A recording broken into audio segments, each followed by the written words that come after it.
your emphasis on run stopping at your position with some of the other guys you have? Yeah, I mean, it's always an emphasis for us, probably a little more is the development of those players because, you're going to face some teams that are going to try to run the ball down your throat. You've got some teams that are going to try to spread you out. So in my position, those guys have got to be able to go in there and be like a defensive lineman. Then they've got to walk out and be like an outside backer, in the on a receiver or whatever. So we have to kind of be multiple in what we do. But, first, if you can't stop the run, then you don't get to go out there and rush the quarterback and do the things that they like to do. So it's always an emphasis in our defenses to stop the run because, we get to see a lot of the way our offense, is able to run the ball.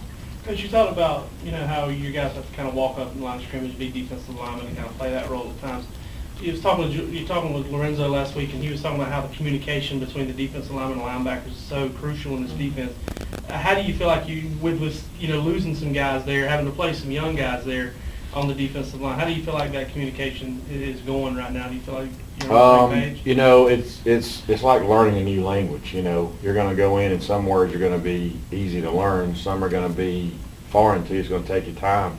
And the biggest part is the linebackers do have to communicate out what to do because it helps those guys understand, what's going on, where they align and all that. And our coaches teach really good. I mean, most of us taught, coached high school football, so we've been in a classroom setting where you touch the kids at the top, the bottom of the class, and in the middle. So, it makes you be creative as a coach to be able to reach each person. Each person learns differently. So, a lot of it's outside factors too. School starts, that changes, a little more stress and factors to throw in. But, it's the second year in the system, and our inside backers are understanding what to do and how to say it before we really have to yell out there to them and tell them, hey, set the front here, do this, do that. They kind of have a good understanding of that, and they can kind of teach each other. And the players did a good job this summer of doing that too.